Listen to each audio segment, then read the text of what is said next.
कल कथा में कहा था कि दुनिया का सबसे बड़ा दान है प्रेम का दान, स्नेह का दान।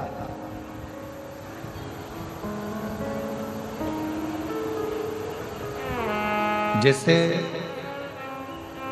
आप अन्न का दान करते हो तो अन्न प्राप्त होता है, धन का दान करते हो तो धन प्राप्त होता है। क्षमा पुराण की कथा कहती है प्रेम का दान करिए तो सामने वाले जीव से भी हमें प्रेम ही प्राप्त होगा। प्रेम का भी दान।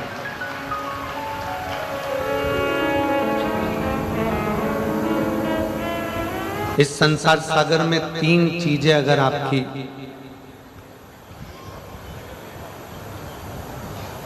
सुधार कर रखोगे तो परमात्मा को मिलने में देरी नहीं लगेगी। तीन चीजें ऐसी हैं जो हमें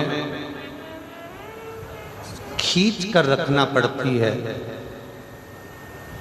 तो परमात्मा की प्राप्ति होती है। एक नियत, दूसरी नीति और तीसरी नजर।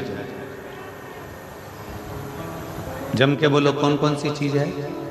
पहले नंबर पर है नियत, दूसरे नंबर पर है नीति और तीसरे नंबर पर है नजर। व्यक्ति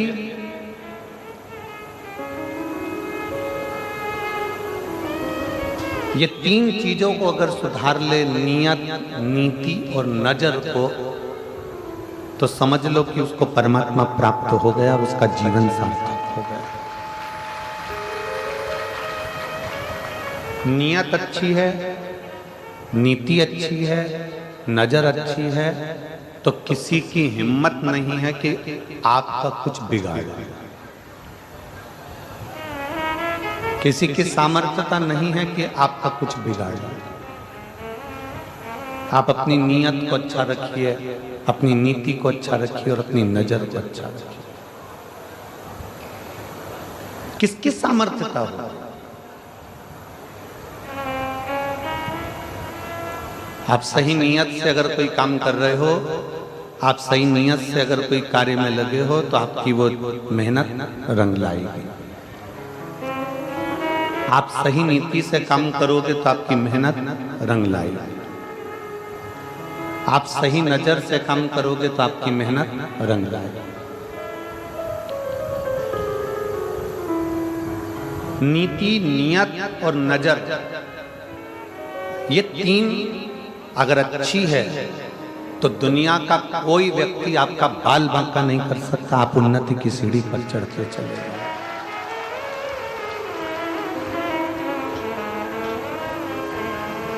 जब हमारी नियत बेकार हो जाती है, हमने सोच लिया कि मेरे को ये बहुत मिल जाए, ये बहुत प्राप्त हो जाए, ऐसा हो जाए, वैसा हो जाए, तो फिर कहीं ना कहीं दुख झेलना पड़ता है।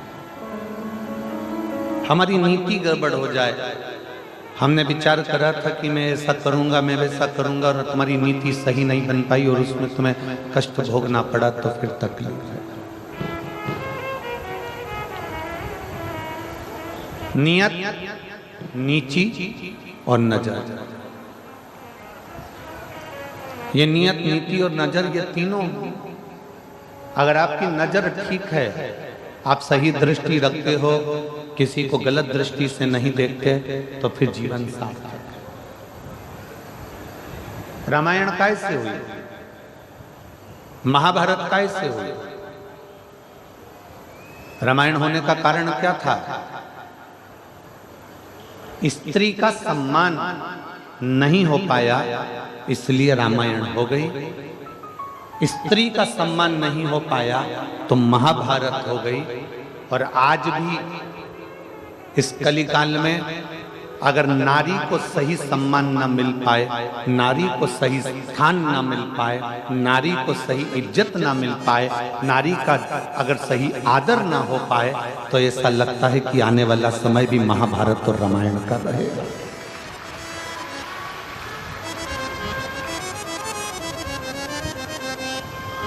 रामायण होने का कारण क्या था? माता सीता को सम्मान नहीं मिला, एक स्त्री को सम्मान नहीं मिला, एक स्त्री को आदर नहीं मिला। महाभारत होने का कारण क्या था? द्रौपदी को सम्मान नहीं मिल पाया, एक स्त्री का आदर नहीं हो पाया, एक स्त्री का सम्मान नहीं हो पाया, एक स्त्री का सत्कार नहीं हो पाया।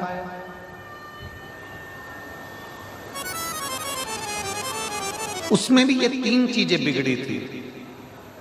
रावण की नीयत बिगड़ गई थी, कौरवों की नीति बिगड़ गई थी, और जितने सभासद थे उनकी नजर बिगड़ गई थी। आप क्या देख रहे हो? आप क्या विचार कर रहे हो, क्या सोच रखते हो, क्या दृष्टि रखते हो, ये आपके ऊपर निर्भर करता है। आज छोटी छोटी बेटियों के साथ में, छोटी छोटी कन्याओं के साथ में, छोटी छोटी लड़कियों के साथ में, छोटी छोटी बेटियों के साथ में गलत कृत्य हो रहा है। उसका कारण केवल गलत चीजें मोबाइल पर देखी जा रही है, गलत विचार रखे जा रहे हैं, गलत नियत रखी जा रही है, गलत नीति रखी जा रही है, और गलत नजर रखी जा रही है।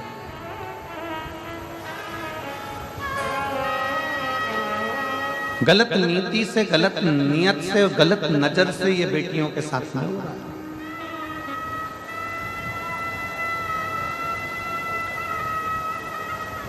जो बेटियां अपने कंधे पर स्कूल का बैग भी सही से धारण कर कर नहीं जा सकती, वो इतनी इतनी सी बेटियों के साथ में गलत कृत्य हो रहा है। हमने पहले भी एक बार कथा में कहा था, उसके पीछे बहुत बवाल मचा था। हमारी बात का लोग विवाद बहुत जल्दी करते हैं। हमने पहले भी कहा था कि लंका का राजा रावण ने सीता को छुआ था। लंका के राजा रावण ने मां जानकी को छुआ और लंका लेकर गया। तो आज तक दशहरे पर, विजयदशमी पर पूरे भारत की भूमि पर रावण का पुतला जलाया जाता है। इस व्यासपीठ के माध्यम से मेरा इतना सा निवेदन है कि अब रावण को छोड़ो, और जिस मोहल्ले में, जिस नगर में, जिस गांव में, जिस शहर में, जिस क्षेत्र में छोटी बेटियों के साथ गलत कृत्य हो रहा है, उनको लाकर चौराहे पर जला दिया है।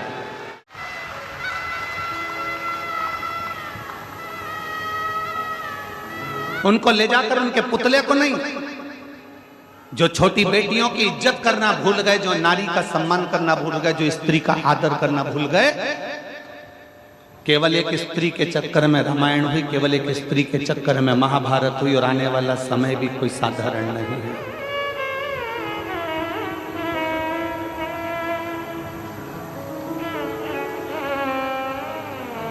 अपनी बेटी की रक्षा, अपने घर की स्त्री की रक्षा अपने को स्वयं करना, स्वयं, कोई दूसरा नहीं करेगा।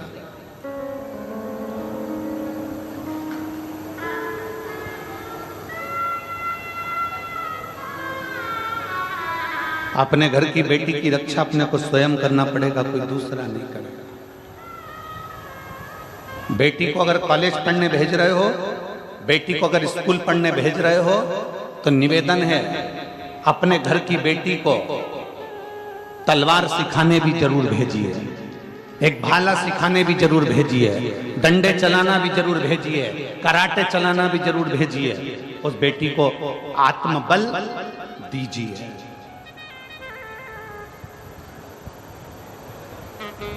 नियत, नीति और नजर, ये बर्बादी की ओर ले जा रहे हैं। कितना सुंदर परिवार है भगवान शंकर का। शिवजी की बेटी अशोक सुंदरी,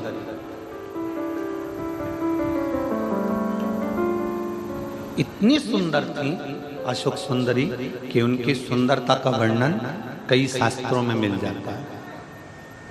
अशोक सुंदरी बहुत सुंदर है। बहुत सुंदर।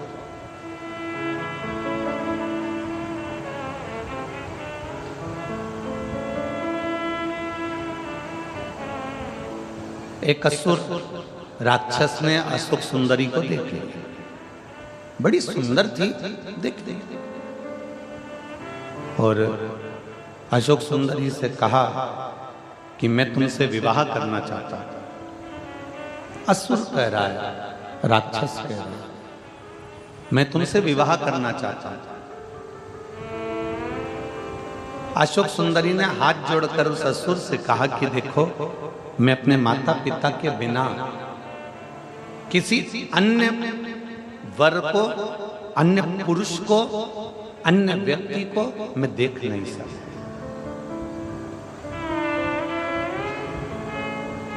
उस असुर ने कहा कि तुम इस वन में घूम रही हो, तुम अपना कार्य कर रही हो, वन में घूम रही हो, तुम इस कार्य में लगी हो, तुम उस कार्य में लगी हो। अशोक सुंदरी ने जो शब्द कहा, भारत की भूमि की एक एक बेटी से मुझे वो शब्द चाहिए। अशोक सुंदरी ने अपना शब्द कहा, सुन असुर, भारत में जन्म लेने वाली एक एक बेटी पढ़ेगी, भारत में जन्म लेने वाली एक एक बेटी आगे बढ़ेगी, भारत में जन्म लेने वाली एक एक बेटी नौकरी भी करेगी, पर भारत में जन्म लेने वाली बेटी आज संकल्प करती है कि शादी अपने माँ बाप की इच्छा से करे। किसी दूसरे धर्म में प्रवेश कर कर या दूसरे धर्म के लोभ में या दूसरे धर्म के दिखावे में मैं नहीं जा सकता।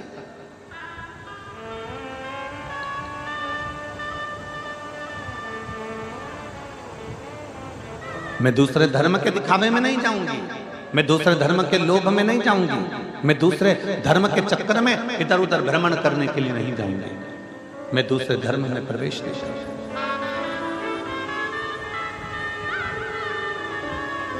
अशोक सुंदरी जैसी प्रबलता चाहिए, शंकर भगवान के बेटी जैसी प्रबलता चाहिए।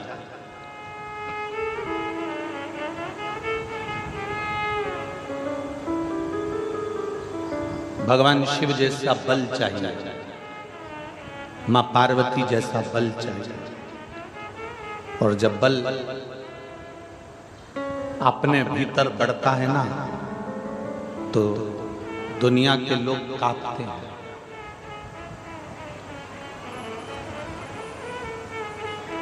नियत सही रखिए, नीति सही रखिए और नजर सही रखिए। आप में से कई लोग ऐसे हैं, कई माताएं ऐसी हैं, कई मेरे जीजियां बेटी हैं, कई मेरे जीजा बेटे हैं, कई मेरी बेटियां बेटी हैं, कई मेरे बेटा बेटे हैं। मैं अपनी बेटियों को, अपने बेटाओं को, मेरी जीजियों को, मेरे जीजाओं को, मेरी माताओं को धन्यवाद देता हूं कि आप लाखों की संख्या में आए हो, पंडालों में जगह नहीं है, धूप में बैठे हुए हो, छाता लगा लगा कर बैठे हो, पेड़ के नीचे बैठे हो, जहां तुमको जगह मिल जाए तुम वहां बैठे हो। आपसे केवल इतना सा निवेदन है कि यहां जितनी मेरी जीजियां बैठी है, जितने मेरे जीजा बैठे हैं, जितनी मेरी बेटियां बैठी हैं, जितने मेरे बेटा बैठे हैं, जैसे तुमने आज तक अपना नियम, अपनी नियत, अपनी नीति और अपनी नजर जैसे आज तक रखी है, शंकर के प्रति शिवालय में जाना, शंकर को जल चढ़ाना, बाकी के कोई फालतू प्रपंच में नहीं पड़ना। शिव जी के मंदिर जाना, झाड़ू लगाना, कोई फालतू प्रपंच में नहीं पड़ना। स्कूल जाना, अपनी विद्या अध्ययन करना, कोई फालतू प्रपंच में नहीं पड़ना। नौकरी पर जाना, अपना कार्य करना, कोई फालतू प्रपंच में नहीं पड़ना। ऐसा हमेशा के लिए बनाकर हमें अपना लक्ष्य चुनना, हमें अपना कार्य करना, हमें अपने लक्ष्य से दूर नहीं होना। हम अपने लक्ष्य से जिस दिन दूर हो जाएंगे, उस दिन हमारे लक्ष्य तक नहीं पहुंच पाएंगे। यहाँ जितने बेटे बैठे हैं ना, और जितनी बेटियां बैठी हैं, उनसे निवेदन करूंगा, अपनी मेहनत को इतना बढ़ा लो, अपने कर्म को इतना बढ़ा लो, जिस विद्याध्ययन को कर रहे हो उसको चोग ना बढ़ा लो, इतना पढ़ो कि तुमने जो सोचा है और तुम्हारे माँ बाप ने जो सोचा है उनका स्वप्न पूरा हो जाए।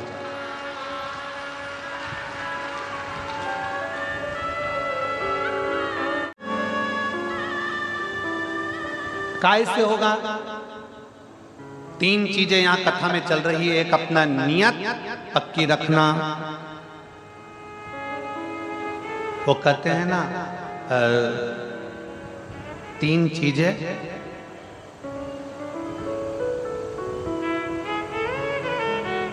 बहुत खतरनाक होती हैं। आज आप लोग सब 3 चीज के पीछे पड़े गुरुजी हो। 3 चीजें बड़ी खतरनाक होती है। पहले नंबर पर शनि, दूसरे नंबर पर मनी और तीसरे नंबर पर दुश्मनी।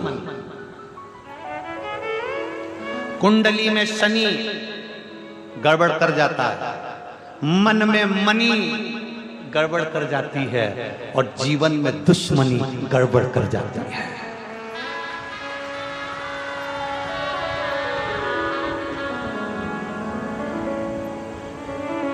शनि कुंडली में अगर आकर बैठ गया तो वो गड़बड़ करेगा ही। शनि कुंडली में आकर बैठ गया तो वो तकलीफ देगा ही। मनी बाहर रहे, मन में ना। मनी पैसा जिस दिन मन में आकर बैठ गया ना, मनी जिस दिन तुम्हारे दिल में आकर बैठ गई, मनी जिस दिन तुम्हारे हृदय में आकर बैठ गई तो तुम्हें बर्बाद कर कर ही छोड़े, बर्बाद कर कर ही छोड़े। और तीसरे नंबर पर है दुश्मनी। दुश्मनी बाहर रखो, थोड़ी प्रेम के वश रखो, समाप्त करो। शनि, मनी और जम जम के बोलो जरा, दुश्मनी। थोड़ा सा शनि कुंडली में आएगा तो तकलीफ देगा। मनी अगर मन में आकर बैठ गई, लक्ष्मी तुम्हारे मन में आकर बैठ गई, इसलिए कहते हैं लक्ष्मी को धन को तिजोरी में रखो, लक्ष्मी को धन को लाकर में रखो, लक्ष्मी को धन को आपके घर की अलमारी में रखो। लक्ष्मी और धन को, मनी को दिल में मत आने दो। पैसा जिस दिन तुम्हारे मन में आकर बैठ जाता है उस दिन व्यक्ति को पागल कर देता है। पैसा जिस दिन तुम्हारे मन में आकर बैठ जाता है उस दिन से तुम्हें नींद आना बंद हो जाती है। पैसा जिस दिन तुम्हारे मन में आकर बैठ जाता है उस दिन से तुम्हारी जिंदगी नरक सी हो जाती है, क्योंकि तुमको सोच ही नहीं पाते। केवल लक्ष्मी, मनी मनी मनी, धन धन धन को सोच रहा। शनि, मनी और जम के बोलो जरा, दुश्मनी। बचने का प्रयास करिएगा। दुश्मनी जीवन में ना हो, सम्मुखता में ना हो। तुम्हारी देवरानी से, तुम्हारी जेठानी से, तुम्हारे रिश्तेदार से, तुम्हारे नातेदार से, तुम्हारे कुटुंबियों से, तुम्हारे परिवार से, तुम्हारे नगर में, तुम्हारे क्षेत्र में, सब जगह पर तुम्हारा प्रेम जागृत होना चाहिए। प्रेम जागृत होना चाहिए।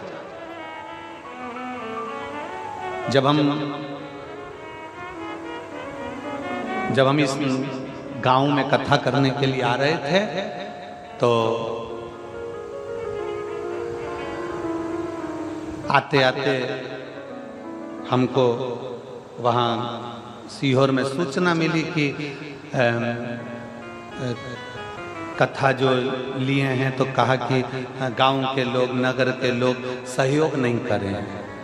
तो हमने समीर जी से कहा कि दुनिया में ऐसा कोई गांव नहीं और दुनिया में ऐसा कोई नगर नहीं कि वो धर्म के कार्य में कभी सहयोग ना करता।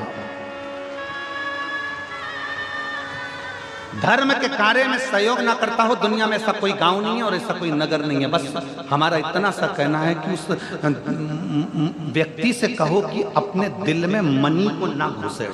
मनी अगर दिल में है तो तेरी जिंदगी बर्बाद कर देगी। अगर मनी तुझे भगवान ने दी है तो उसको सत्कर्म में, सत्कर्म की पूंजी को लगाने का प्रयास करे तो जिंदगी को आनंदमय कर दे। और आज हो क्या रहा है? कांटाकुडीही का, धमतरी जिले का एक एक बच्चा, एक एक व्यक्ति इस छोटे से गांव की कथा को सफल बनाने का अथक प्रयास कर रहा है। अथक प्रयास कर रहा है। एक एक बच्चा लगा है, गांव का एक एक छोटे से छोटा बच्चा, एक एक बहन, एक एक जीजी इस कथा को सफल बनाने का प्रयास कर रही है कि हमारे गांव की कथा है, हमारे नगर की कथा है। एक एक क्षेत्र का व्यक्ति, पूरी धमतरी जिले का व्यक्ति इस कथा को सफल बनाने में लगा हुआ। जो इस कथा से नहीं भी जुड़े थे वो भी अब खड़े होकर इस कथा को सफल बनाने का प्रयास कर रहे हैं कि कैसे भी यह कथा किसी भी रूप में सफल हो जाए। सफल मनी पैसा मन में मत आने दो। अगर ये मनी ये पैसा तुम्हारे मन में आ गया तो ये तुम्हारी जिंदगी को बर्बाद कर देगा। बर्बाद।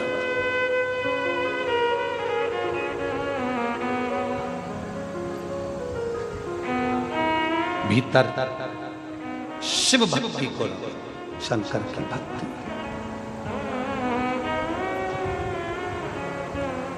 और जिसके हृदय में,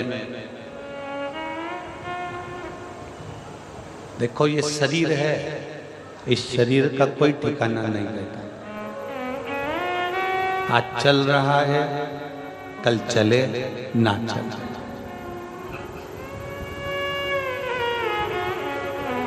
आज मन लगा है, कल लगे ना ना, कल लगे ना ना। पूरी जिंदगी ऐसे ही निकल जाती है। बचपन होमवर्क में निकल जाता है। बोलो बोलो जम के बोलो, बचपन जम के बोलो जरा, होमवर्क में निकल जाता है। जम के बोलो जरा, बचपन होमवर्क में निकल जाता है। जवानी होम लोन में निकल जाती है, और बुढ़ापा अलोम और विलोम में निकल जाता है।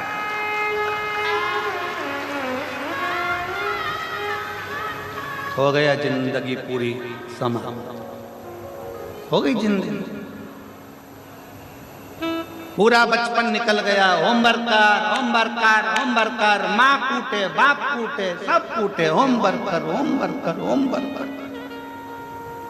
बचपन निकल गया, जवानी आ गई, मकान बनाना है, क्या करना है, होम लोन ले लो। होम लोन ले लिया, कर्जा चुका, कर्जा चुका, कर्जा कर्जा कर्जा, आखिरी में मर जा। चुका चुका के मर गए।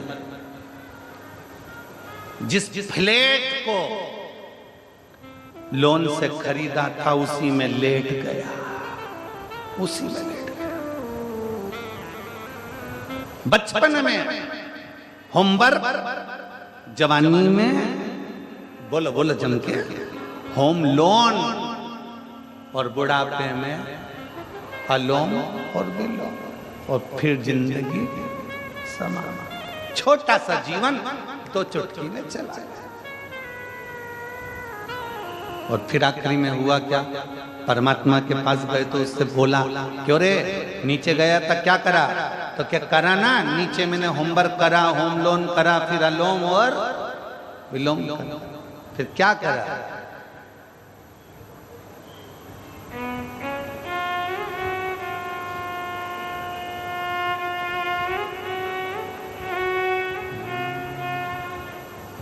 हम तेरी दुनिया में आके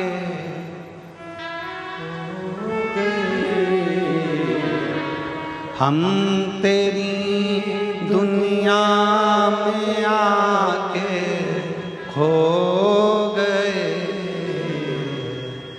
कर ना पाए शिव भजन और सो गए,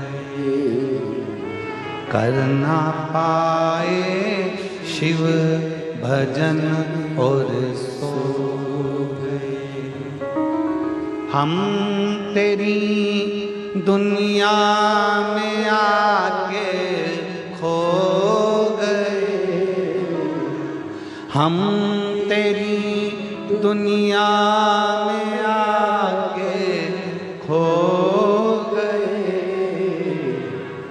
कर ना पाए हरि भजन और सो गए, कर ना पाए शिव भजन और सो गए। हमारा पूरा जीवन हमने ऐसे ही खो दिया, पूरा जीवन।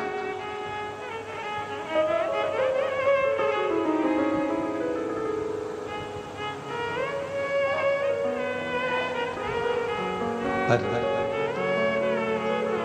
शिव कथा कह रही है भगवान शंकर का चरित्र का। इस शरीर को, इस मन को, इस चित्त को व्यर्थ मत जाना। जो आज मिला समय वो वापस नहीं मिलने।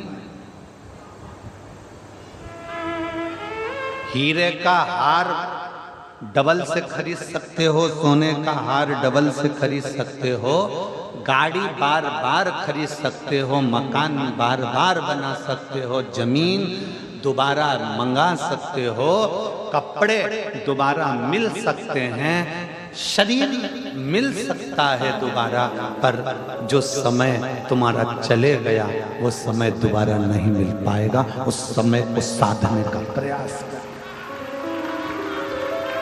वो समय नहीं मिलेगा।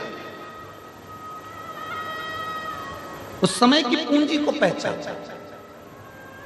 उस समय को जानने का प्रयास करो। शंकर भगवान करते क्या? शंकर का नाम क्या है? उसको क्या कहते हैं? उज्जैन में, अवंतिका में क्या कहते हैं उसको? जम के बोलो जरा, महाकाल। जो भूत भविष्य और वर्तमान तीनों को देख रहा, तीन काल उसके अधीन है, वो काल अधिपति महाकाल। भूत भी देखे, भविष्य भी देखे और वर्तमान भी देखे।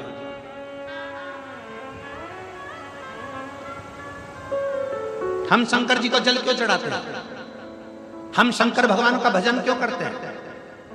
क्यों सियोर वाला महाराज पीछा पकड़ के बैठा हुआ है कि शंकर को एक लोटा जल चढ़ाओ, एक लोटा जल चढ़ाओ, एक लोटा जल चढ़ाओ, एक लोटा जल चढ़ाओ? क्यों पीछा पकड़ के बैठा है? उसका कारण है कि भूत, भविष्य और वर्तमान एक लोटे जल से शंकर संवार देता है, शिव सुधार देता है। केवल एक लोटा जल सारी समस्या का हल। भूत, भविष्य और वर्तमान मेरे शंकर त्रिकालदर्शी। त्रिकालदर्शी का मतलब होता है तीन काल के देखने वाले हैं मेरे शिव। त्रिकालदर्शी मतलब मेरे महाकाल राजा, मेरे शंभो, मेरे शंकर तीन काल देख लेते हैं। भूत, भविष्य और वर्तमान तीनों कालों पर उसकी दृष्टि रहती है। इसलिए जल चढ़ाने वाले के ऊपर मेरे शंकर अपनी तीनों निगाह रखते हैं, क्योंकि इसके तीन नेत्र हैं। वो भूतकाल, वो भविष्य काल, वो वर्तमान काल सब देख रहा है। उसको मालूम है इसका पुराना समय कैसे बीता, उसको मालूम है इसकी पुरानी जिंदगी कैसे बीती, इसने कितना पाप करा, कितना पुण्य करा, कितना सत्कर्म करा, क्या करा, उसको मालूम है। उसने भूतकाल देख लिया, उसने भविष्य आगे का भी देख कर रखा उसने कि इसका जीवन क्या है, इसको कितना दुख मिलेगा, कितनी तकलीफ मिलेगी, कितना गाड़ी मिलेगा, कितना बंगला मिलेगा, क्या सुख मिलेगा, उसने ये भी देख कर रखा है। वर्तमान में इसके साथ क्या हो रहा है वो भी उसने देख कर रखा है। इसलिए शिव महापुराण की कथा कहती है, भगवान शंकर की कथा कहती है, वेद व्यास जी कहते हैं शिव पुराण में, एक लोटा जल जब हम चढ़ाते हैं, शंकर के तीन नेत्र हमारा भूत, भविष्य और वर्तमान संवार देते हैं, हमारा जीवन संवार देते हैं। उसको काल अधिपति महाकाल कहते हैं, जो कालों को भी साध कर चलता है। उसको काल अधिपति महाकाल कहते हैं। वो अवंतिका नरेश है, वो उज्जैन का नरेश है, वो उज्जैन का राजा है, वो अवंतिका का राजा है। उसको तीन काल का अधिपति महाकाल कहते हैं, क्योंकि भूत, भविष्य और वर्तमान मेरे काल अधिपति महाकाल के हाथ में है। जो जान गया काल अधिपति को, वो जान गया। कहीं जाओ मत, पृथ्वी को खोद कर देखोगे ना, कोई मूर्ति मिले ना मिले, पर पृथ्वी को खोदने पर पूरी पृथ्वी को खोदोगे तो शंकर का शिवलिंग जरूर मिलेगा, क्योंकि ये भूमि उसी शिव की है। और केवल भारत से मतलब नहीं कि भारत खोद कर देखिए, तुम्हारी मर्जी पड़ा है। जिस देश को खोद कर देखोगे, जमीन को, जिस देश की मिट्टी को खोद कर देखोगे, उसमें से शिवलिंग ही निकलेगा, शंकर ही निकलेगा, शिव ही प्राप्त होगा। और दुनिया के लोग कितना भी सनातन धर्म को नीचे दबाने का प्रयास कर लें, दुनिया के लोग कितना भी हिंदू धर्म को नीचे दबाने का प्रयास कर लें, ये सनातन धर्म मट्टी भी खोदोगे तो सनातन ही निकलेगी, और अगर जल भी निकालोगे तो सनातन ही निकलेगा, और हर व्यक्ति के जीवन में सनातन धर्म ही प्रकट होता है। कितना भी उसको बर्बाद करने की सोच। और सोचा, अभी अभी आप लोग टीवी पे न्यूज देख रहे होंगे कि तिरुपति में, तिरुमाला में, तिरुपति के उस पवित्र मंदिर में अष्ट बैकुंठ में से एक बैकुंठ है तिरुपति बालाजी। भू बैकुंठों में से, पृथ्वी पर 8 बैकुंठों में से एक बैकुंठ माना जाता है तिरुपति बालाजी को। अष्ट बैकुंठ में से एक बैकुंठ तिरुपति बालाजी के उस मंदिर में केवल उसका अधिपति बनाकर, उस ट्रस्ट का अधिपति बनाकर एक क्रिश्चियन को बिठा दिया, और उसने क्या करा कि लड्डू जो प्रसादम बनता है, उस प्रसादम में देखा जाए तो उसमें कहीं मछली का तेल, कहीं भी ना जाने क्या क्या उसमें डाल दिया गया, और आज पूरे भारत में बवाल मचा हुआ है। क्या होगा? ज्यादा से ज्यादा उसको कुर्सी से उतार दोगे? क्या होगा? ज्यादा से ज्यादा उसको नीचे पटक दोगे? क्या होगा? ज्यादा से ज्यादा उसको सजा दे दोगे? क्या सजा? जो आज पूरा सनातन धर्म का व्यक्ति, भारत की भूमि का एक एक व्यक्ति तिरुपति दर्शन करने जाता है तो लड्डू लाता है, घर के लोगों को देता है, बच्चा बच्चा खाता है, जिसके घर में कभी एक अंश मात्र भी गंदा सामान नहीं आया, जो परम भगवतीय वैष्णव थे उनका भी वैष्णव धर्म नष्ट कर दिया उसने कुर्सी पर बैठकर। उनका भी सनातन धर्म भ्रष्ट कर दिया उसने कुर्सी पर बैठकर।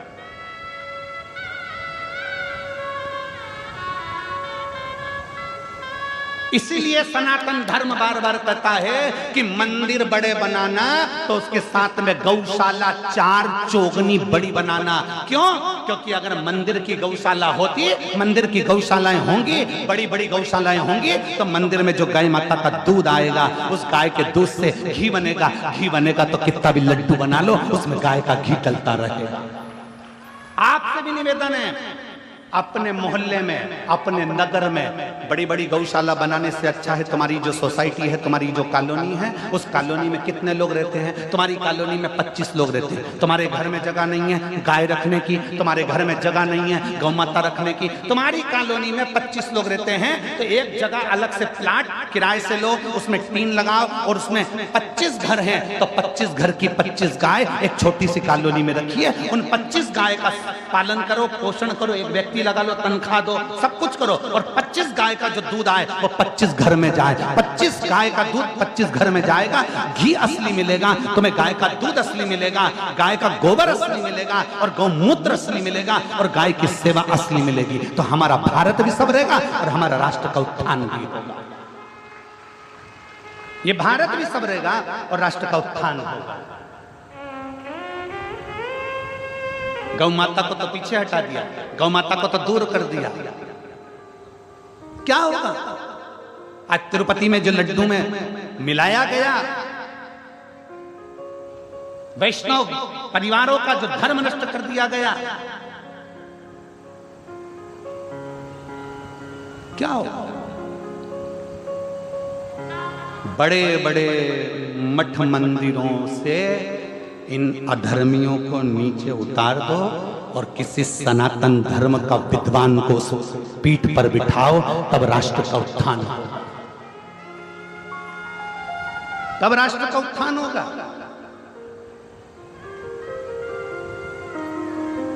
क्या देख रहा है?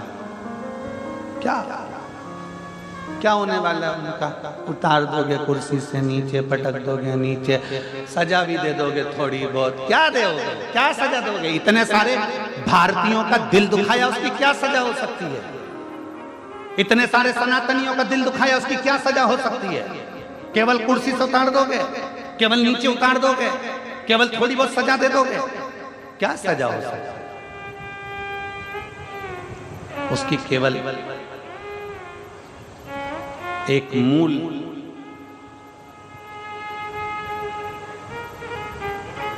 सबसे मूल एक ही चीज हो सकता है कि आने वाले समय में सनातन धर्म को रक्षा करने के लिए सनातन धर्म का रक्षा का एक बोर्ड बनाया जाए, जिससे सनातन धर्म की रक्षा हो जाए और पूरा मठ मंदिर सब सनातन धर्म की रक्षा के अंतर्गत। उसको संवारो, उसको सुधारो।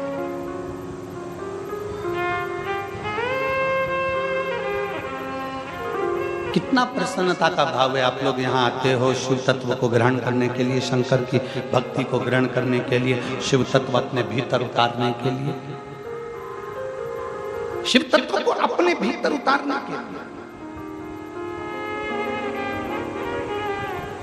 अपनी कुर्सी का सदुपयोग करो, अपने पद का सदुपयोग करो, अपनी वाणी का सदुपयोग करो। इंदौर में दादी तुम्हारी फेवरेट मिठाई की दुकान मिल गई। एक अनोखी खीर, वो सिर्फ हमारे बाबूजी बनाते थे, अब उसे कोई बनाना नहीं जानता। अनोखी खीर में शायद दूध डलता था। पिस्ता यादों के टप्पों में ढूंढ तू खोई जो मिठास है। आप चाय लीजिए ना। मैं एक गिलास पानी लेकर आती हूँ। वाओ, ये तो एकदम नए जैसा लग रहा है। बाथरूम लेफ्ट में ही है ना? परम पूज्य 1008 श्री विष्णु प्रपन्नाचार्य जी महाराज छत्री बाग वाले, उनके द्वारा बुधवार के दिन शाम को 4 बजे शायद इसी तिरुपति मंदिर का जो लड्डू प्रसादम है उसके साथ जो छेड़छाड़ करी गई है, उसके साथ में एक उन्होंने सभा रखी है। मेरा इंदौर वासियों से निवेदन है, उनका सहयोग अवश्य। मैं जगत गुरु शंकराचार्य श्री अभिमुक्तेश्वरानंद जी महाराज के चरणों को नमन कर प्रणाम कर कहता हूं कि उन्होंने अपनी वाणी से, जैसे ही उनको सूचना मिली और उन्होंने अपनी वाणी से कह दिया कि एक एक मठ मंदिर के प्रसाद को हम स्वयं चेक करवाएंगे और एक एक मठ और मंदिर को सनातन धर्म के अनुकूल बनाने का प्रयास करते हैं। मैं परम पूज्य जगत गुरु शंकराचार्य अभिमुक्तेश्वरानंद जी के पवित्र चरणों को नमन करता हूं, जिन्होंने अपनी वाणी से इस शब्द को कहा।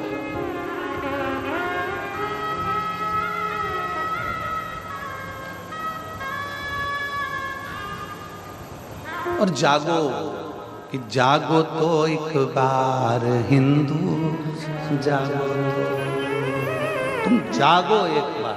जागोने का प्रयास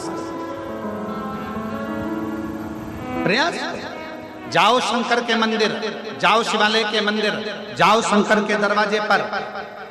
3 काल भगवान शंकर साधते हैं, भूत भविष्य और वर्तमान। मेरे शिव त्रिकालदर्शी कहलाते हैं, इसलिए उनको त्रिकालदर्शी देवाधिदेव महादेव, त्रिलोकी का नाथ, त्रिपुंडधारी, त्रिनेत्रधारी, त्रिशूलधारी, इसलिए उसको कहते हैं कि वो 3 कालों को साध लेता है। वो 3 कालों को साधता है।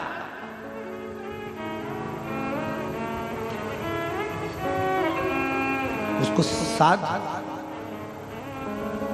जाओ। रोज प्रतिदिन शंकर के मंदिर में जाइए, शिवालय में जाइए, 1 लोटा जल चढ़ाइए। 1 लोटा जल चढ़ाने से तुम्हारा भूत भविष्य और वर्तमान तीनों सुधरेगा। अभी कैसी स्थिति चल रही है? क्या एक पत्र है, देखिए।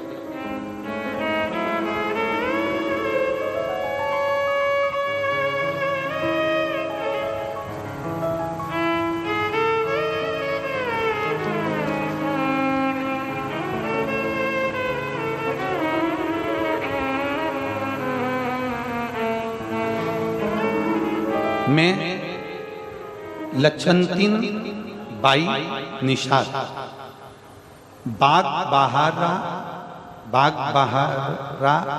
जिला महासमुंद छत्तीसगढ़ के निवासी हैं। पत्र को एलईडी पर पढ़ सकते हो, आस्था चैनल पर पढ़ सकते हो। मैं लक्ष्मी बंतिन बाई निषाद बाग बहारा जिला महासमुंद छत्तीसगढ़ की निवासी हूँ। कहीं बैठी हो तो हाथ हिला सकते हैं, अगर कहीं बैठी हो तो हाथ हिला सकते हैं, और बैठी हो तो एक बेलपत्री लेने के लिए यहाँ आ सकते हैं। मेरी बेटी लीना निषाद, उम्र 28 वर्ष, बचपन से मानसिक रूप से थोड़ी सी अस्वस्थ है। उसे बीते 10 साल से मिर्गी का दौरा आना प्रारंभ हो गया। 10 साल से उसको मिर्गी का दौरा आ रहा है। मेरी बेटी परेशान हो गई, हम डॉक्टरों को दिखाए, डॉक्टर ने कहा इसका शरीर ऐसा है कि इसको मिर्गी का दौरा आएगा। एक दिन में 4 से 5 बार मिर्गी का दौरा आने लगा। एक दिन बड़ी बेटी ने कहा, माँ टीवी पर, मेरी बड़ी बेटी ने कहा, माँ टीवी पर गुरुजी की कथा आती है, आप कथा सुनो और शिव जी का चढ़ा जल पिलाओ। गुरुजी, मैंने कथा सुनना प्रारंभ किया, कथा देखती थी, सबके पत्र आप पढ़ते हो और सीहोर के रुद्राक्ष के जल की बड़ी बड़ी बीमारी ठीक हो जाती है, यह वर्णन करते। गुरुजी, मैंने टीवी पर ही कथा सुनते हुए खूब रोई और बाबा से मन्नत किया, बाबा मेरी बेटी को ठीक कर दीजिए, मैं बेटी को लेकर प्रणाम करने कुबरेश्वर धाम सीहोर आऊंगा।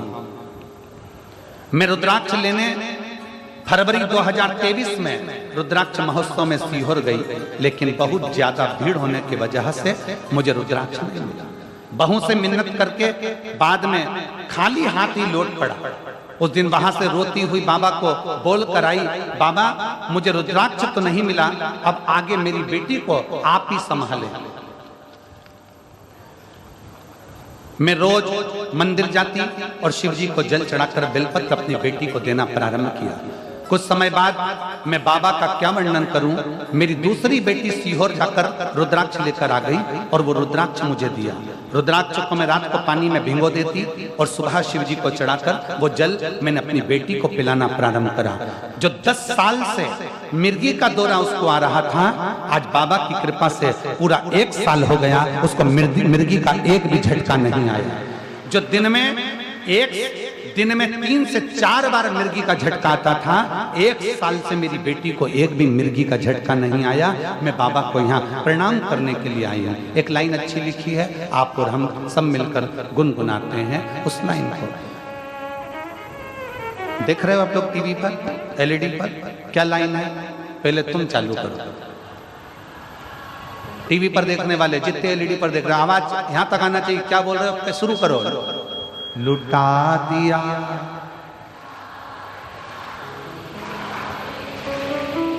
कर दिया माला माल काशी वाले।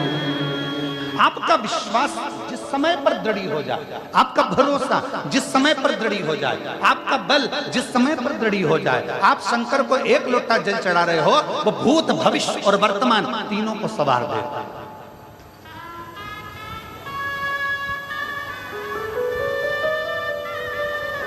शिव को चढ़ाओ जल, वो बदल देगा तुम्हारा कल, बदलेगा सारी समस्या का हल। जरा जम के बोलो पीछे वालों, सारी समस्या का हल बोल बम का नारा है। एक उस पर आश्रित होकर चल, क्या देगा शिव? एक पत्र और दे।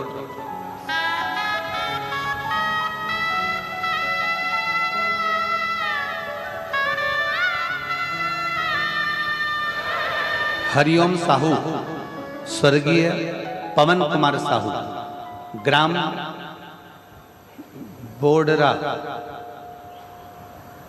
बोडरा सा जिला धमतरी की निवासी हूँ। कहीं बैठी हो तो हाथ हिला सकते हैं, अगर कहीं बैठे हो तो हाथ हिला सकती हैं। मैं हरिओम साहू, स्वर्गीय पवन कुमार साहू, ग्राम बोडरा जिला धमतरी का निवासी हूँ। कहीं बैठे हो तो हाथ हिला सकते हैं। एक बेलपत्र लेने के लिए व्यासपीठ के पास में आ सकते हैं। 1 लोटे जल का मैं क्या महत्व वर्णन करूं गुरुदेव? 1 लोटा जल नहीं, शंकर की अविरल भक्ति है। मैंने अपने कॉलेज की पढ़ाई पूरी कर ली 2016 में। आप लोग पत्र को एलईडी पर टीवी पर पढ़ सकते हैं कि पत्र लिखने वाले ने क्या पत्र लिखा। मैंने अपने कॉलेज की पढ़ाई 2016 में पूर्ण कर लिया था। उसके बाद मैंने शासकीय नौकरी प्राप्त करने के लिए बहुत प्रयत्न किया, कई परीक्षा भी दिलाई, परंतु कुछ ना कुछ कारण मुझे शासकीय नौकरी प्राप्त नहीं हो रही थी। मेरी शासकीय नौकरी प्राप्त ना होने की उम्मीद से मैं टूट चुकी थी। कल कथा में कहा था, चाय पीने से जीवान जल जाती है, तो क्या हम चाय पीना छोड़ देते हैं? बोलो, जम के बोलो। नहीं। चाय पीने से जीवान जल जाती है तो क्या हम चाय पीना छोड़ देते हैं? नहीं। चाय फिर पीते हैं, जीवान फिर जलती है। चाय फिर पीते हैं, जीवान फिर जलती है, पर चाय पीना नहीं छोड़ते। एक दो बार अगर हार भी जाओ, एक दो बार फेल भी हो गए, तो चिंता मत करना, फिर मेहनत करना। जैसे चाय पीना नहीं छोड़ा, आखिरी में मंजिल तक जाना मत छोड़ना, पहुंचे ही जाओ। उम्मीदें टूट चुकी थी। फिर मेरी बड़ी दीदी, जो कि पहले से आपके द्वारा कही गई कथाओं को श्रवण करती है, एक लोटा जल का महत्व बताया। मेरी बड़ी दीदी ने मुझे एक लोटा जल का महत्व बताया। फिर भी उनकी बातों पर अनुसरण करते हुए वर्ष 2022 से मैंने भी भगवान शंकर के मंदिर में एक लोटा जल चढ़ाना प्रारंभ किया। इससे पहले मैं शंकर के मंदिर नहीं जाती थी। एक लोटा जल चढ़ाना प्रारंभ करा। लगातार 2 वर्षों तक, 2024 तक मैंने भगवान शंकर को जल चढ़ाया।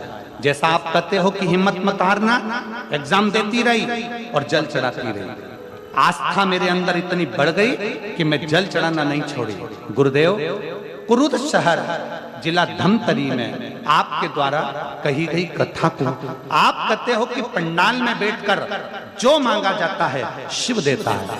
मैं कुरुद गई, जिला धमतरी की कथा को मैंने कुरुद शहर में बैठकर सुनी और बाबा से प्रार्थना करा। अभी तक मेरी नौकरी नहीं लगी। 2016 से 2024 आ गया। बाबा, मेरी नौकरी लगा देना। बाबा ने ऐसी कृपा करी, मैंने पूर्व में एक एग्जाम दिया था जिसका रिजल्ट 8 वर्ष के बाद अब आया और बाबा की कृपा से मैं शासकीय नौकरी में लग गई। मैं बाबा को यहाँ धन्यवाद देने के लिए आई। मैं शिव जी को धन्यवाद देने, कहीं बैठी हो तो एक बेलपत्र लेने के लिए आ सकता।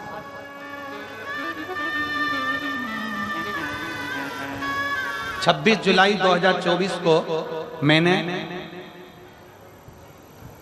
पदभार ग्रहण कर लिया है। मैं बाबा को यहाँ धन्यवाद देने के लिए आई हूँ। हरिओम साहू, बोडरा जिला धमतरी। शिव तत्व इसी को कहा। लोग कहते हैं शिव महापुराण की कथा क्यों सुनने जाए? इतना भीड़ होता है,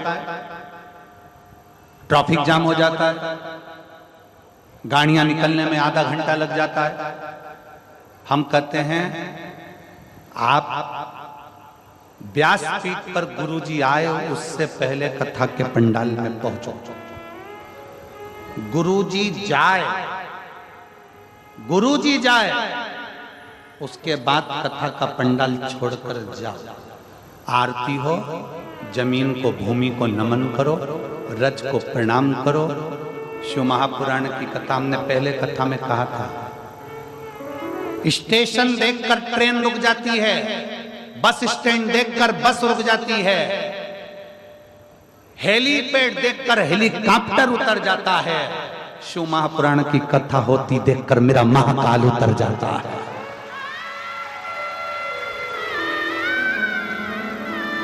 चूने से बना हुआ हेलीपैड,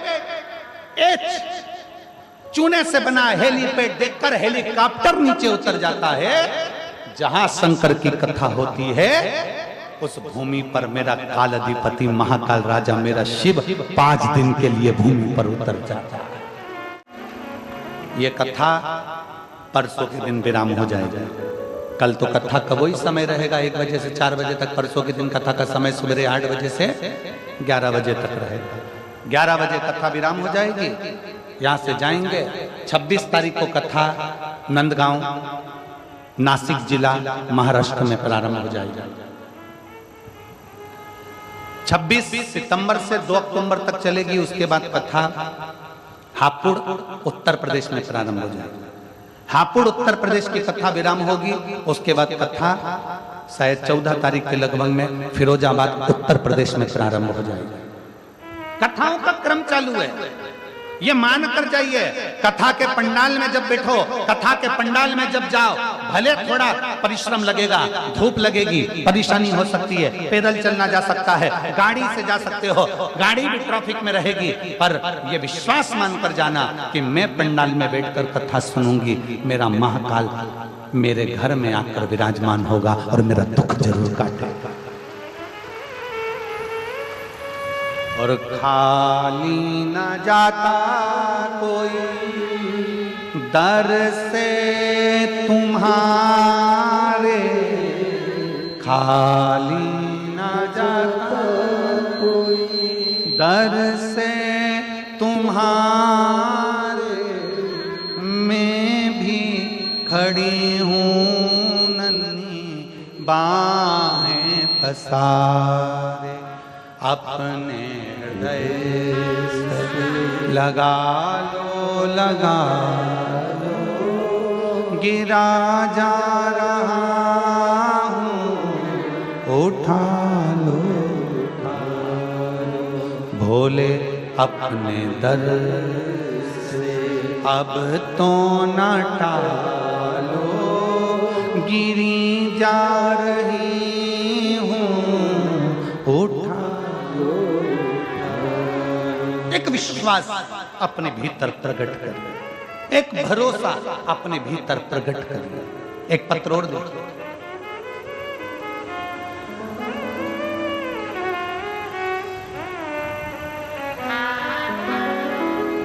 मेरा नाम संगीता नागेश, पति लोकेश नागेश, गांव खोड़ियाड़ी, तहसील छुरा, जिला गरियाबाद की निवासी हूँ। कहीं बैठी हो तो हाथ हिला सकती हैं, कहीं बैठी हो तो हाथ हिला सकती हैं। अगर बैठी हो तो एक बेलपत्र लेने के लिए आ सकती हैं।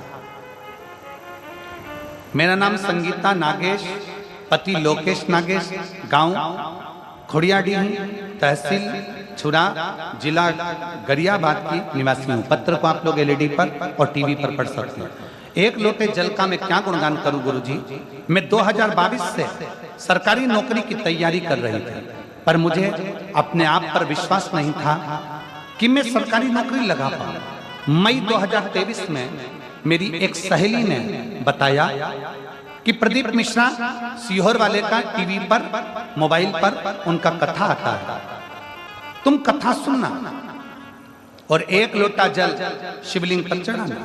मैंने उसी दिन से मोबाइल पर कथा सुनना प्रारंभ किया और एक लोटा जल शिवलिंग पर चढ़ाना प्रारंभ किया। कथा सुनने के एक लोटा जल चढ़ाने के पश्चात में मन में एक अटूट विश्वास जागृत हो गया। आप कहते हो भरोसा शिव पर रखो, मैंने भरोसा पूरा कर लिया। मेहनत चोगनी करो, मैंने मेहनत चोगनी कर ली। मात्र 15 दिन बाद जून में मेरा पेपर होने वाला था। मैंने कथा के अनुसार बेलपत्र पर शहद लगाकर शिवलिंग पर चढ़ाया। हमने समाज में, हमारे समाज में आज तक किसी बेटी ने और न किसी बहू ने कंपटीशन पेपर नहीं दिया था सरकारी नौकरी के लिए। न हमारी समाज की किसी बेटी ने और न किसी बहू ने अप्लाई किया था।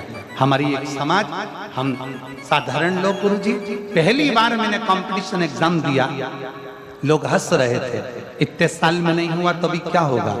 सितंबर 2023 में मेरा वर्ग, बाबा की ऐसी कृपा हुई कि मैंने जो एग्जाम दिया और 2023 में बाबा की कृपा से मेरा वर्ग 3 में शिक्षक के पद पर मेरा सिलेक्शन हो गया। मैं बाबा को यहाँ धन्यवाद देने के लिए आई हूँ। आज बाबा को प्रणाम करने के लिए यहाँ पहुंची हूँ। गुरुदेव, आपने हम जैसी बेटियों को शंकर से जोड़कर भगवान शिव के उस चरणों में ले जाकर छोड़ दिया और आज मेरी पूरी समाज गौरव महसूस करती है कि हमारी समाज की बेटी भी नौकरी कर रही है। मैं प्रणाम करता हूं। शिव तत्व है इसको। अगर बेटी हो संगीता नागेश, पति लोकेश नागेश, गांव खोड़ियाडीह, तहसील छुरा, जिला गरियाबाद की निवासी, अगर कहीं बैठी हो तो बेलपत्र लेने के लिए आ सकती हैं।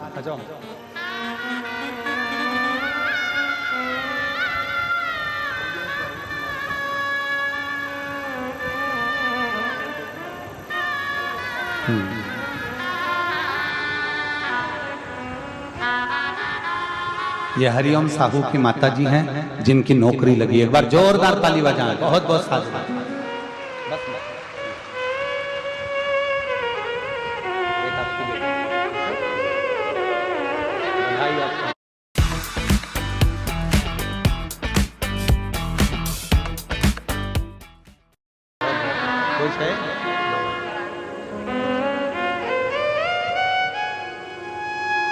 शिव तत्व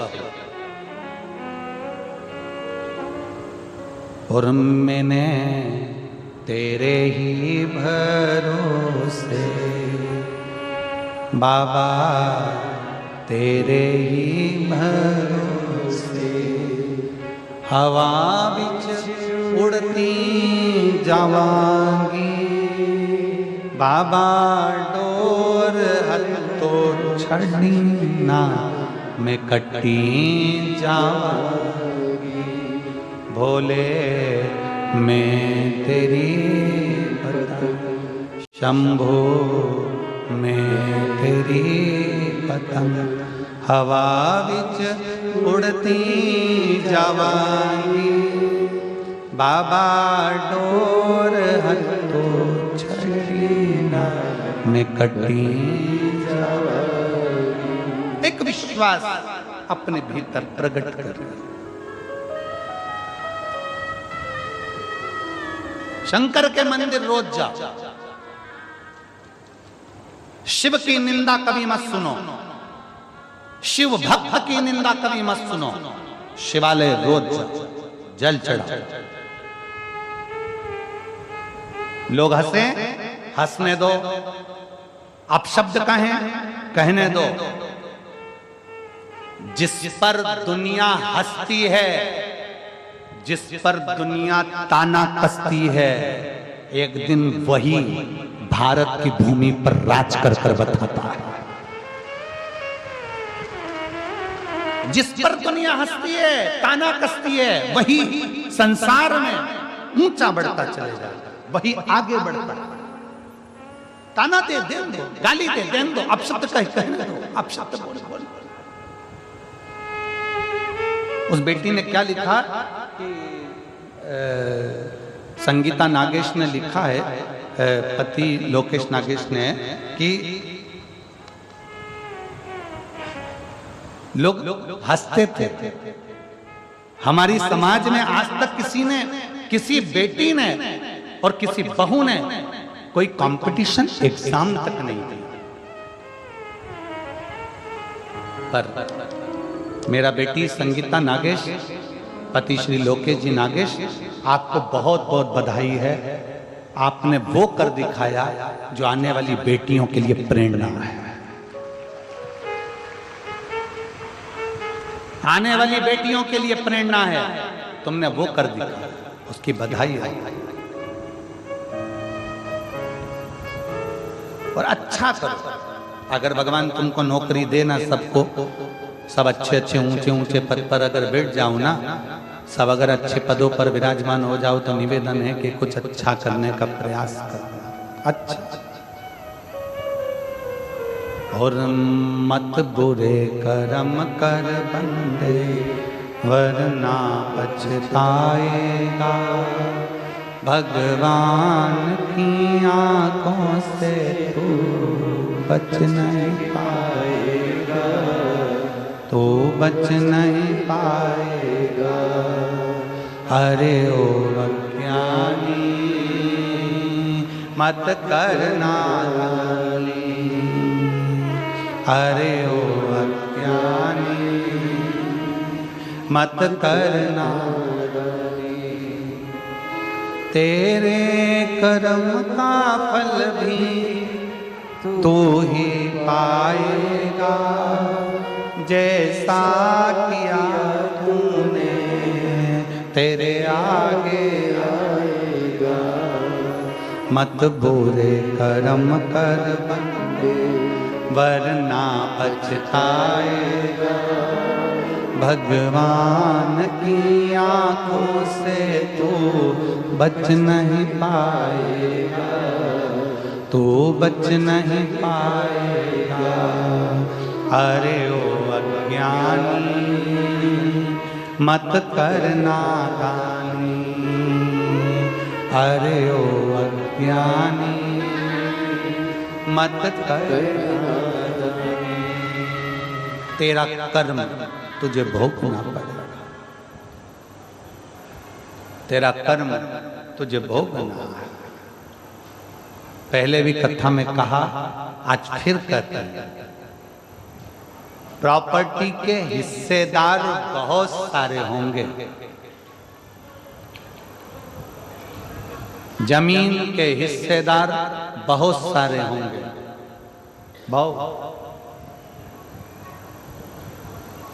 प्रॉपर्टी के हिस्सेदार बहुत सारे होंगे, जमीन के हिस्सेदार बहुत सारे होंगे, तुम्हारे घर के जायदाद के, तुम्हारे वस्त्र आभूषण के हिस्सेदार बहुत सारे होंगे। पर शिव महापुराण की कथा कहती है, तुम्हारे कर्म का भोग भोगने का कोई हिस्सेदार नहीं होगा, तुम्हें अकेले भोगना पड़ेगा, अकेला भोगना पड़ेगा, कोई दूसरा नहीं भोगने वाला।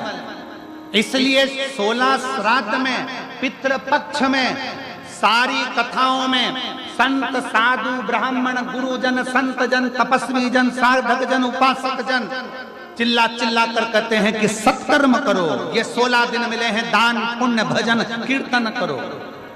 खुश हो कि तुम्हारे हाथ का 1 रुपया अगर कहीं सही जगह लग रहा है तो इतने लोग भोजन ग्रहण कर रहे हैं। सत्कर्म में अग्रण्य रहो। आ जाओ,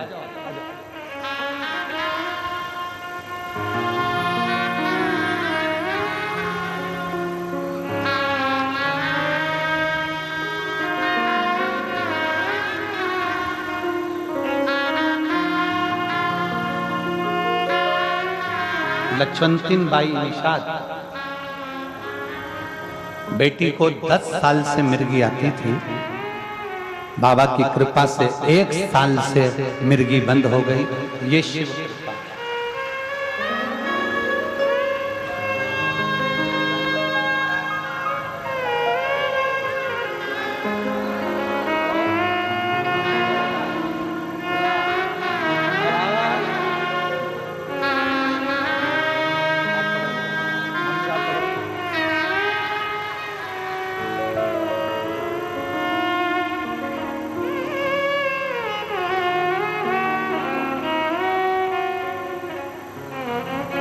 शिव तत्व की प्राप्ति, शंकर की प्राप्ति।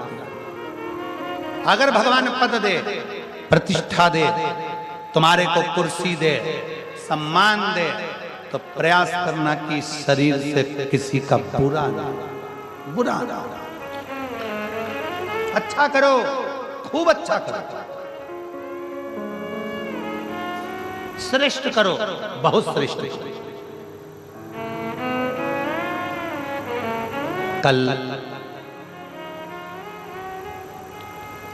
बिटले सेवा समिति का जो अन्न क्षेत्र चल रहा है, उसके पास में ही थोड़ा सा नजदीक में खड़े होकर कोई पूड़ी सब्जी और कोई दूसरी भी सामग्री, मीठा वगैरह कोई बंटवा रहा था।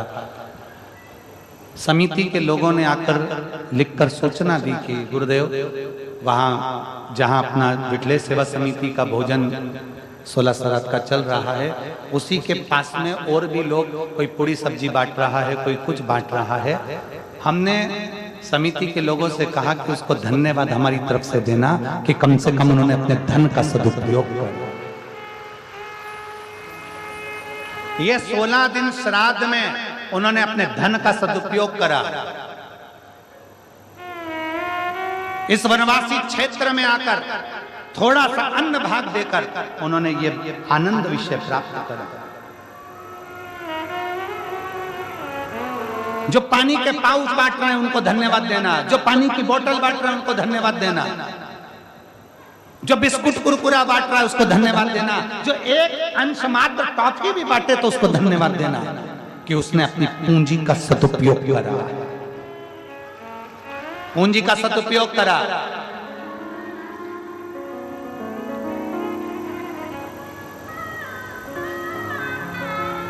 और जितने आस्था चैनल पर कथा सुन रहे हैं, जितने फेसबुक यूट्यूब पर कथा सुन रहे हैं, आपको भी धन्यवाद है कि आपका 1 रुपया अंश मात्र भी इस कथा में जो आ रहा है उसके लिए धन्यवाद है। आप श्राद्ध पक्ष में जो सुख आपने प्राप्त किया उसके बराबर कोई सुख नहीं, किसी न किसी रूप में आप।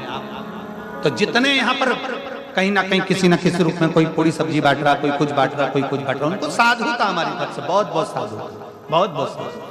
अजब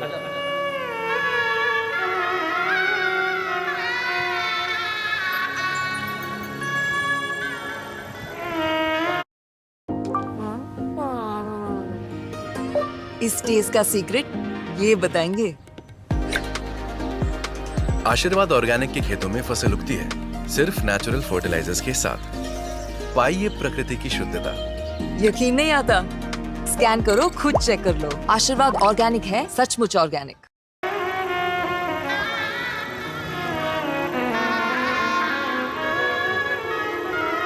ये संगीता नागेश, पति लोकेश नागेश, खुड़ियाडीही, तहसील चुरा, जिला गरियाबाद, जिसकी समाज में पहली बेटी है जो कि कंपटीशन एग्जाम में बैठी और सरकारी नौकरी है। रोना नहीं, आंसू पोछो और खुश हो कि आपने प्रेरणा दी है बेटा। भारत की एक एक समाज की बेटियों को आपने प्रेरणा दी। आंसू पोछो, पोछो आंसू। बहुत बहुत खुश।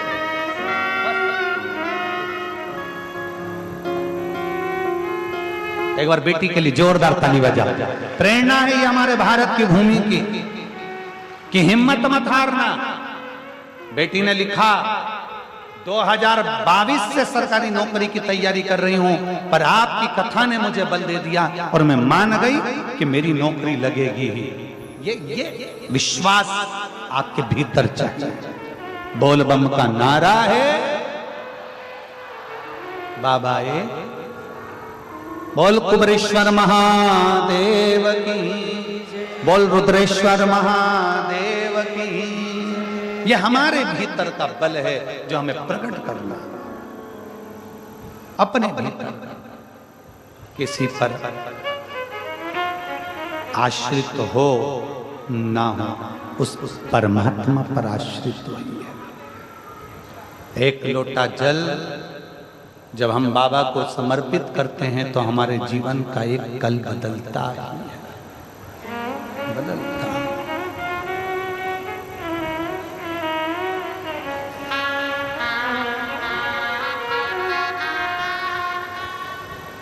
बस उससे दिल से करी गई प्रार्थना कभी खाली नहीं जाती, कभी।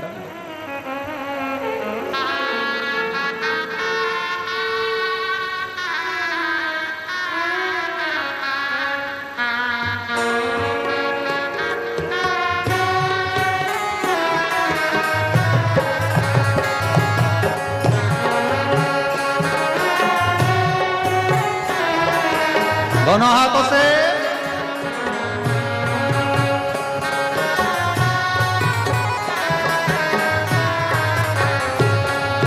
धीरे बजाओ भोला, धीमा बजाओ, धीमा बजाओ भोला, धीमा बजाओ, धीमा बजाओ भोला, धीमा बजाओ, धीमा बजाओ भोला, धीमा बजाओ। अरे धीमा बजाओ भोलानाथ डमरू, धीमा बजाओ, धीमा बजाओ भोलानाथ डमरू, धीमा बजाओ। ओ धीमा बजाओ भोलानाथ, डमरू धीमा बजाओ, धीमा बजाओ भोलानाथ, डमरू धीमा बजाओ। जिनके साथ अपने अपने पूर्वजों के फोटो हों, पितरों के फोटो हों, वो भी दोनों हाथों से ऊपर कर कर बड़े भाव के साथ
डमरू की धुन सुन के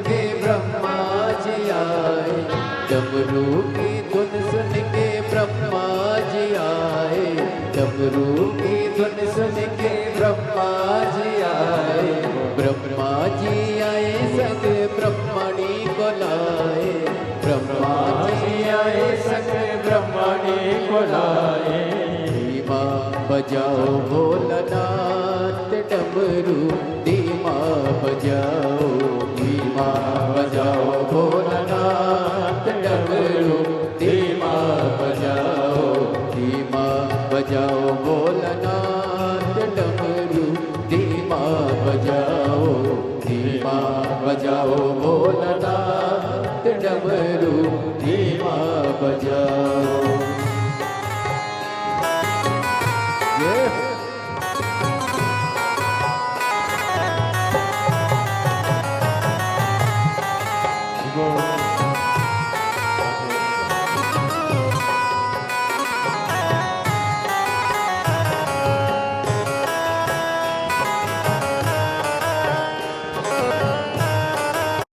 नया टाटा सॉल्ट पंचतत्व, 1 नमक 5 न्यूट्रिएंट्स, सेहत के लिए 5 फायदे।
लाए, धीमा बजाओ भोलानाथ डमरू, धीमा बजाओ, धीमा बजाओ भोलानाथ डमरू, धीमा बजाओ, धीमा बजाओ भोलानाथ डमरू, धीमा बजाओ, धीमा बजाओ भोला, धीमा बजाओ, ओ धीमा बजाओ भोला, धीमा बजाओ, धीमा बजाओ भोला, धीमा बजाओ, ओ धीमा बजाओ भोलानाथ डमरू, धीमा बजाओ, धीमा बजाओ भोलानाथ डमरू, धीमा बजाओ।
धुन सुन को राम जी आए, डमरू की धुन सुन के राम जी आए, डमरू की धुन सुन के राम जी आए, डमरू की धुन सुन के राम जी आए, राम जी आए संग सीता को लाए, राम जी आए संग सीता को लाए, राम जी आए संग सीता को लाए, राम जी आए संग सीता को लाए। अरे धीमा बजाओ भोलानाथ डमरू, धीमा बजाओ, धीमा बजाओ भोलानाथ डमरू, धीमा बजाओ, बाबा धीमा बजाओ भोलानाथ डमरू, धीमा बजाओ, धीमा बजाओ भोलानाथ डमरू, धीमा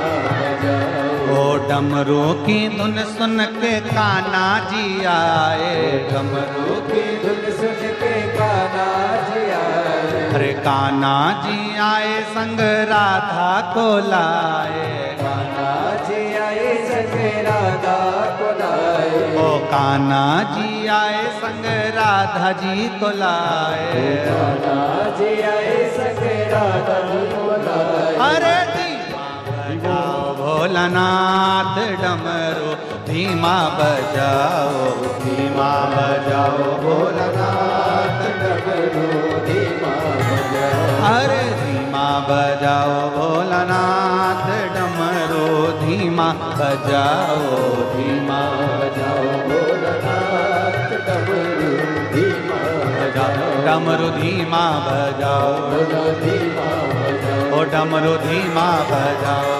धीमा बजाओ, ओ डमरू धीमा बजाओ, डमरू धीमा बजाओ, डमरू धीमा बजाओ, डमरू धीमा बजाओ, आर